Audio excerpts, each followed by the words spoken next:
Welcome back, fellow crime enthusiasts. If you're new here, hit that subscribe button and join our detective squad. Today, we've got a spine-tingling topic that's both chilling and jaw-dropping. We're talking about child serial killers who didn't just commit their gruesome crimes, but also confessed on camera. Buckle up, because this is one ride through true crime that will leave you saying, "Are you serious?" At number 6, we have Albert Fish.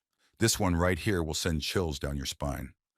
Albert Fish was born on May 19, 1870, in Washington, D.C. His family is said to have had a long history of mental illnesses. His father passed away while he was still a toddler, and his mother placed him in an orphanage when he was still very young. But while in that orphanage, Albert Fish was tortured and sexually molested. By age 12, he began enjoying this torture, and about 2 years later, he left the orphanage and reunited with his mother. By 20, Albert had become a sex worker, but at the same time he grew a fetish for sexually abusing minors from 5 years of age and below. As crazy as that sounds, Albert also abused himself. But one of his worst crimes came in 1928 when he murdered, cooked, and ate an 8-year-old girl who went by the name Grace Budd. Albert was close to her family and pretended to invite the little girl to a birthday of his niece. But in that dark reality, there was no niece, and Albert did an evil deed. Afterwards, he wrote a sadistic letter to the girl's mother, describing in detail what he had done to this poor girl. "I took her to an empty house in Westchester I had already picked out. When we got there, I told her to remain outside. She picked wildflowers. I went upstairs and stripped all my clothes off. I knew if I didn't, I would get her blood on them. When she was ready, I went to window 1 and called her. Then I hid in the closet until she was in the room. When she saw me all naked, she began to cry and tried to run down the stairs. I grabbed her and she said she would tell her mama. First, I stripped her naked. How she did kick, bite, and scratch. I choked her to death and then cut her into small pieces so I could take my meat to my rooms, cook, and eat it. Oh, sweet and tender, her little ass was roasted in the oven. It took me 9 days to eat her entire body." The letter was traced back to Albert, and just like other serial killers, he wasn't sorry for what he had done. He said God instructed him to torture those children and that nobody's a saint. Finally, he was sentenced to death and executed on January 16, 1936, via electric chair. Number 5, Dennis Nilsen. They asked me how many there were, and I didn't really know. I just gave them a figure. And because I was cooperating with the police, I decided I'll stick with it. Dennis Nilsen, often referred to on social media as British Dreamer, was born in Scotland on December 23, 1945. Dennis was a serial killer and a cannibal based in London. The tales of Dennis's atrocities began in 1974 when he lured a 14-year-old boy to his apartment for a couple of drinks. The young boy and Dennis both slept after having those drinks. But when Dennis woke up in the morning, he didn't want the boy to leave, so he made him stay. And by that, I mean he killed him. From there, Dennis went on to kill many more teenage boys by luring them into his apartment, and after killing them, he would perform some depraved acts of masturbation on their corpses, sleep next to them, or even lay next to him while he watched TV. Dennis revealed that the reason for this psychotic behavior of his was to satisfy his loneliness and sexual urges. It was revealed that after he had murdered these boys, he'd keep their bodies beneath the wooden floor of his apartment, and if he ever missed them, he'd carry up this semi-rotten corpse and lay next to it. We find Dennis's case being of a man with extreme loneliness, but it doesn't justify the sadistic things done to those innocent kids. And it wasn't until 1981 that his evil deeds began catching up with them. In October 1981, he left his old apartment behind. But first he exhumed all the bodies beneath his wooden floor and burned them in the woods behind his apartment. To conceal the smell of burning flesh, he threw a tire into the fire, and that might have been effective in some sense. But at the same time, the things he did in his new apartment weren't so smart. At his new apartment, Dennis continued murdering young boys. But this time, there was no place to hide their bodies. So he dismembered them and stored their body parts in plastic bags. During the process of dismembering these bodies, a few chunks of flesh and bones got wasted, and Dennis tried flushing and sticking them down the drain. Doing this almost repeatedly blocked the drainage system of the entire apartment complex. Neighbors began complaining, and when plumbers were called to come check out this issue, human body parts were found. Then the police got involved, and it wasn't long before the evidence was traced down to Dennis's apartment. He was arrested, charged to court, and given a life sentence. But after battling health problems while in prison, Dennis ended up dying in 2018 at the age of 72. Number 4. Ted Bundy. May 6, 1975, Ted Bundy picked up a 12-year-old girl named Lynette Dawn Culver, offered her a ride home, but ended up taking her to his hotel. After sexually abusing her, he drowned her in the bathtub of his hotel and went on to dispose of her body in a river. This is just one example of the many minors Ted Bundy molested and killed. Ted Bundy was a rapist and serial killer. At first glance, Ted Bundy looked like every girl's dream man. He had charming looks and held a degree in psychology from the University of Washington. He also had a dark and twisted mind that led him down a path to destruction. 1974 was the year it all began, with Ted abducting, sexually exploiting, and murdering 2 young women in Washington. And when his crimes went undetected, Ted Bundy went to abduct and rape dozens of women, including minors. He found his victims by driving through different states in America. He would offer any woman he found sexually appealing a ride. Then when they got in, he'd knock them unconscious, sexually abuse them, and strangle them to death. The bodies would be then dumped back on the road, and he'd drive off. He's also allegedly responsible for the killing of 8-year-old Anne Marie Burr, 14-year-old Catherine Devine, 12-year-old Kimberly Leach, and so many others.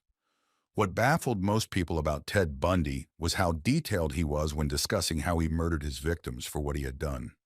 But all that didn't matter because on January 24, 1989, Ted Bundy was executed with the electric chair in the Florida State Prison. Number 3. Jeffrey Dahmer. The name Jeffrey Dahmer is pretty popular on TikTok and other social networks for 2 reasons. One is a Netflix documentary on him, and 2 was for his cannibalistic escapades back in the 90s. Did you know that Dahmer was also a child serial killer? Dahmer was born on May 21, 1960, to parents Lionel and Joyce Dahmer in Wisconsin. As a child, Dahmer was a pretty normal kid, at least so everyone thought. Then in his teenage years, when he began consuming excessive alcohol, he also found out he was gay, and he kept it to himself. Then after failing at almost everything he did, his killing spree began. He killed more than 16 men, 2 of which were 14-year-olds.